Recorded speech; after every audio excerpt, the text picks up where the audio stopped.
Cibernauta, ¿cómo le va? Venimos con una nota especial en Redes TV. ¿Y con quién estamos? Con un gran invitado, una persona, una leyenda del deporte, no solo del país, sino también de Misiones. Tiene anécdotas varias que después le vamos a estar comentando. Y además cumplió 50 años, uno de los programas que tiene una trayectoria única a lo que es el deporte misionero. Muy buenos días, Carlos Alberto García Coni, ¿cómo le va? Hola Germán, qué gustazo saludarte y poder compartir en un ámbito tan lindo como es el de los libros, la lectura, la escritura, una charla que esperamos sea lo más amena posible. Una charla como sería entre amigos, algo así, de café intermedio. Ah, Que vamos a agradecer a la gente de Tras los Pasos que nos ha permitido este lugar para hacer la entrevista, y también vamos a agradecer a la gente de Bici Café que tiene unos cafés de maravilla. Tengo que tener que probar el café colombiano, Carlos. Con mucho gusto. El café colombiano o el café de Kenia es muy bueno ese café, te recomiendo. Bueno, Eso con vende mucho también el gusto. producto. Bueno, vamos a empezar con lo que es estos 50 años de Fórmula Tuerca. Mira, todo nace cuando me incorporo a LT4 Radiodifusora Misiones. En el periodismo comencé en enero del 65, 28 de enero del 65 fue mi bautismo de fuego como enviado especial del territorio al Campeonato Argentino de San Juan de básquetbol, y tuve allí dos maestros, Mario Jorge Cristín y Carlos Alberto Lucero. Cristín fundamentalmente en la parte gráfica y Lucero me encaminó ya a la radio y a la televisión. Me llevó a Radio Provincia, allí hacíamos al mediodía Panorama Deportivo y estábamos los domingos por la noche en Ultravox TV Canal 2, que estaba sobre San Lorenzo, Entre Ríos y Catamarca, haciendo el mismo programa pero a través del único canal de cable que había en la ciudad de Posadas. Bueno, fui aprendiendo los primeros palotes, en la radio comencé en provincia en el 67 y a mediados del 71, por entonces existían provincia, LT4 y ZP5, no existían las FM, me ofrece el doctor Pedro Barenicia ir a integrarme al equipo deportivo de Silvio Orlando Romero, la tira que iba de 19 a 20, leer el informativo del mediodía, que iba de 12:30 a 1, y hacer un programa automovilístico que después se llamó Fórmula Tuerca y todos los deportes. Digo después con mi integración a LT4, porque don Jorge Núñez Miñana, toda una leyenda, ese sí que sabía y era un grande. Era un genio. Don Jorge le puso el nombre porque buscó las fórmulas que estaban de moda, tanto porque Reutemann comenzaba su periplo europeo, por entonces en la Fórmula 2, después llegando a la Fórmula 1, y en el país tenían mucho desarrollo, la 1, la 2, la 4, y Tuerca porque todo aquel que está ligado al automovilismo es Tuerca. Entonces allí nace el 1 de julio del 71, Fórmula Tuerca. Y ahora, ¿cómo está con los 50 años? Encima es uno de los programas que nunca se ha bajado y no ha tenido parate. Así es, desde el 71 al 83 fue pura y exclusivamente de automovilismo, y con el regreso de la democracia, Silvio Orlando Romero es designado director de Radio Provincia de Misiones, por lo que queda libre ese espacio en lo que a conducción se refiere. Gracias. Se refiere, y es el momento en que otra vez el doctor Barenicia me ofrece hacerme cargo de la tira diaria, y de 19 a 20 nace Fórmula Tuerca y todos los deportes. Es decir, para mantener aquel nombre cuando se hacía exclusivamente automovilismo, y fue durante 13 años, nace Fórmula Tuerca y todos los deportes, que además tiene un equipo de transmisiones de automovilismo en el que recorremos toda la provincia con las pruebas zonales, también algunos grandes premios de Fórmula 1 en Argentina, Brasil, viajando a otros lugares, pero ese era el deseo de mantener el nombre original y agregarle que íbamos a ocupar todos los deportes. ¿Y qué fue hacer ese cambio de lo que fue? Porque era solo automovilismo. ¿qué fue de poner otros deportes? Yo de hecho integraba el equipo de Romero en la tira diaria y siempre me gustaron todos los deportes. Fundamentalmente el que más me había inculcado mi maestro Lucero era el automovilismo, pero yo hablaba de todos los deportes, iba a la cancha de fútbol, de básquetbol, cubría rugby, cubría todos los deportes en general, pero fue ampliar además el equipo. Porque siempre con la conducción comercial de Cacho González, que fue mi locutor de siempre, se integraron otras personas y era un equipo de 5, 6, 7 periodistas para poder cubrir absolutamente todo el espectro deportivo en la provincia. ¿Y ahora cómo está conformado el grupo actual de Fórmula Tuerca? Bueno, siempre con la misma dirección y conducción. Esto hace que hayan pasado 50 años y además de la longevidad del programa, es un poco atípico que siempre esté la misma persona al frente, porque hay muchos otros, y te menciono por ejemplo que es el programa madre en el país, La Oral Deportiva, que nació allá por el 33 con los hermanos Campañales. Después estuvo José María Muñoz, estuvo Enrique Cherquivialo, estuvo Enrique Macaya Márquez, estuvo Enrique Sacco, es decir, varios en la conducción y dirección, pero Fórmula Tuerca siempre ha tenido el mismo conductor. Y además está Ismael Janikowski, está mi nieto, Matías Soubi, que es una prolongación, no solo en lo profesional, sino en lo personal. Matías significa mucho para su tata, como me dicen mis nietos. Claro. Y como ahora estamos lo que es el tema del tema del automovilismo, hace poquito falleció uno de los grandes corredores argentinos, que es Carlos Reutemann.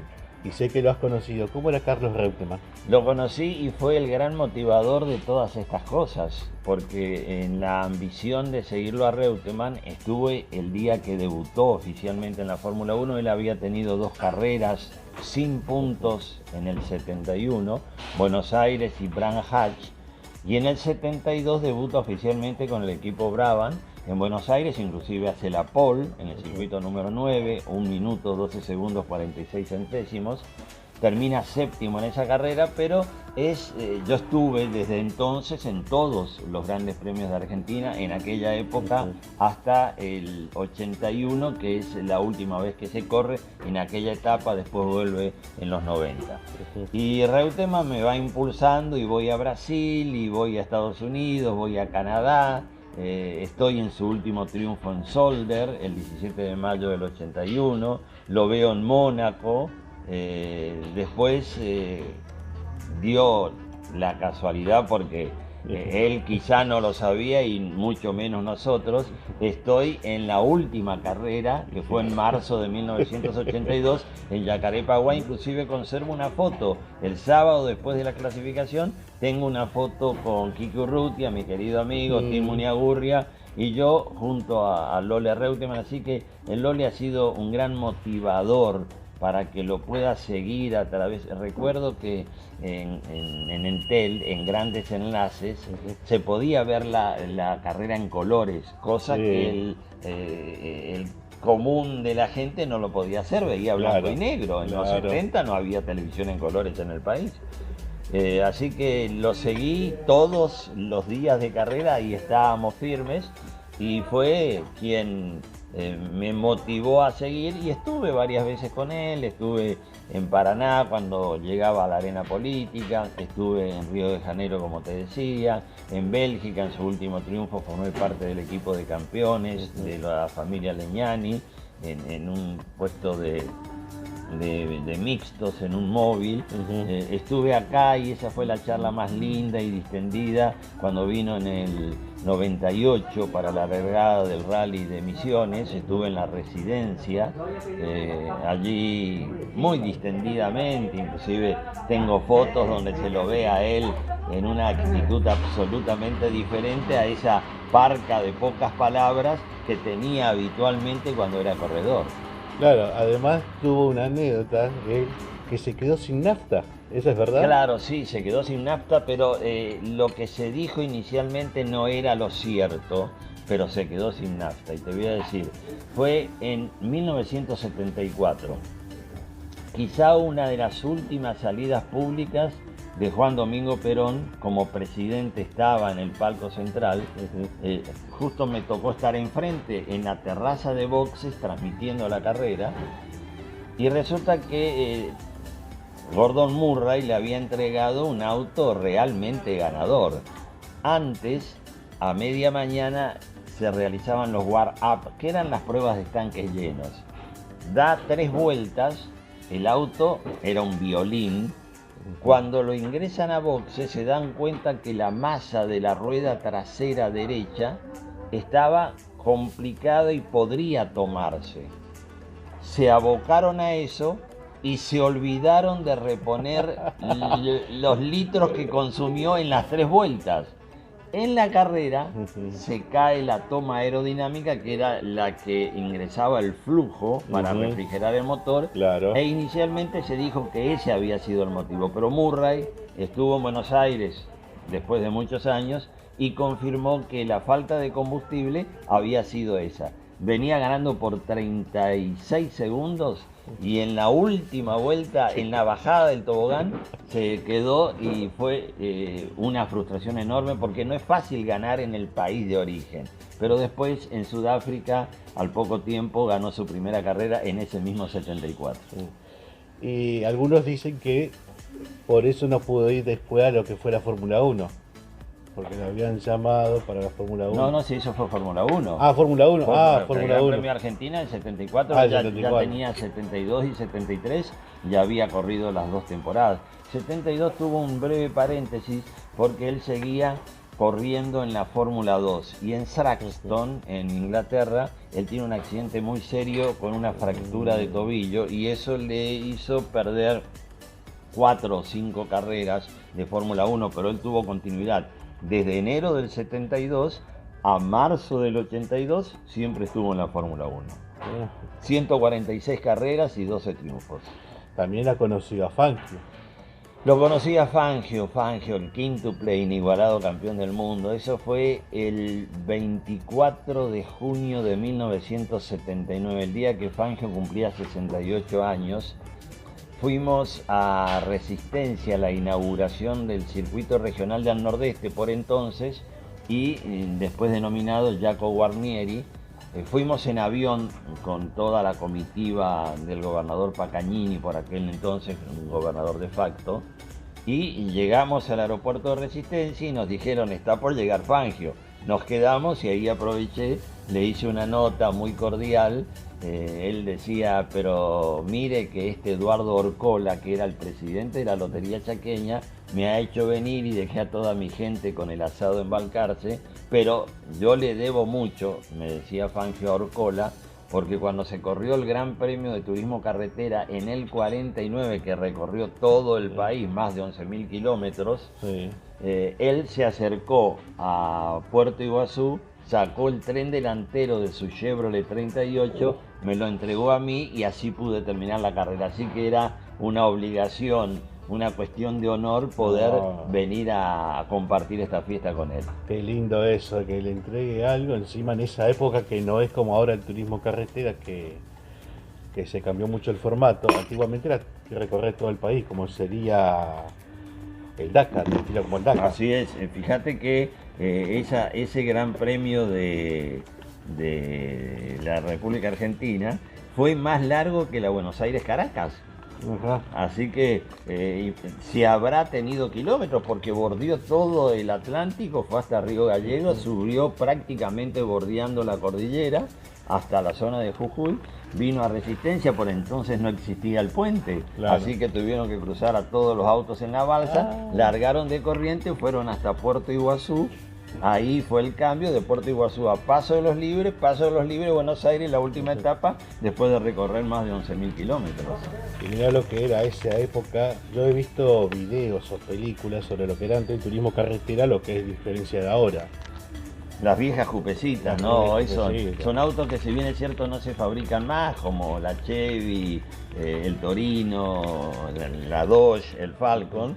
Son autos que van marcando una etapa que además llegó por una cuestión de seguridad, ya no se podía correr, había muchos muertos en los circuitos, no solo de grandes premios, sino en los circuitos semipermanentes que había en el país, y esto determinó que primero se llevara a los autódromos y segundo se quitara al acompañante, porque era tradicional que fuera un acompañante como copiloto en el turismo carretera, y ahora ya no lo hay más, hay uno solo. Pero creo que ahora se volvió, porque yo vi que estaba en la familia, a veces veo que está en la familia de los corredores en algunas carreras. No, sí, pero dentro del auto iban el piloto y el copiloto. Ajá. Siempre existió, pero desde hace muchos años por una cuestión de seguridad se eliminó por completo y va solamente el piloto en el auto. ¿Y qué fue ese cambio rotundo de lo que es de hacerlo a través de recorrer el país a cambiarlo a la pista? Y por cuestiones de seguridad, es imposible controlar todo el país. A 11.000 kilómetros no es lo mismo que un circuito que puede medir casi 6 kilómetros como el perimetral de Buenos Aires. El circuito 15 o el 12 tienen esa medida, no es lo mismo. Las cuestiones de seguridad son otras, las velocidades son importantes, hubo muchos muertos en el turismo carretera, así que eso se ha evitado ya con las carreras en pista. También sé que conoces a otro corredor de turismo carretera o de las pistas, por ejemplo como acá el de Rosamonte o el de Oberá, que es el Flaco Traverso. Así es, lo que pasa es que con el Flaco Traverso hubo una relación muy especial, porque él corrió mucho tiempo para Rosamonte y en su momento, no ahora, Rosamonte fue el gran auspiciante de Fórmula Tuerca, e inclusive en forma conjunta hacíamos las entregas de los Rosamonte. Anualmente fue el primer premio a los periodistas, a los deportistas en la provincia de Misiones, la estatuilla creada por Fórmula Tuerca y auspiciada por Rosamonte. Y como el Flaco corrió mucho para Rosamonte, cada vez que venía a la provincia o cada vez que se armaba un asado en Apóstoles, ahí estamos y compartimos muchos momentos. El Flaco es un tipo muy especial, con tantísimas anécdotas, tiene 1.000 anécdotas, multicampeón del turismo carretera, del TC2000, llegó a correr en Europa, en el 79 corrió Fórmula 2 en Europa. La enfermedad de su papá hizo que volviera a la Argentina y truncara una carrera que, según él, pudo haber desembocado en la Fórmula 1. ¿Has conocido al hijo de Menem, Carlos Menem Jr.? Sí, lo conocí cuando vino para un rally, casualmente compañero de Traverso en el equipo Renault, y recuerdo que también por una cuestión de momento en el que hizo su participación Eno Klein, también con un Renault 18 que largó en la cola y en un circuito mixto, eso tiene que haber sido 92, en un circuito mixto como el actual Rosamonte. Digo mixto porque había parte de pavimento y parte de tierra. Y Klein termina ganándole tanto a Carlitos Menem como al Flaco Traverso. Y a Silvio Oltra también, que era compañero. A Silvio Oltra, claro, ellos fallecieron el 15 de marzo de 1995 en el accidente del helicóptero, iban a Rosario a la primera del año. A Silvio Oltra lo conocí cuando se hizo la gran fiesta de presentación del autódromo de Oberá, eso fue en abril del 92. Se hizo una carpa, estuvieron las Oba Oba, estuvieron varios conjuntos musicales y ahí estuvo Silvio Oltra, que por entonces había lanzado un LP porque cantaba muy bien Silvio Oltra. Ah, no, eso sí, no sabía. Silvio Oltra, y además lo vi porque cuando Quique tenía en el taller de Cocho López su auto, atendido por el gallego Fernández que vivía ahí, en la esquina estaba la concesionaria de Silvio Oltra, por entonces casado con Elena Fortabat, y el padre de quien hoy es la esposa de Manuel Moriatis, el ex campeón del turismo carretera. Claro, que es un buen corredor. Sí. Bueno, vamos Hay un corte. ¿Cómo no? ¿Cómo no? Volvemos. Con mucho gusto, sí, sí, sí. Así tomamos un poquito de café. That you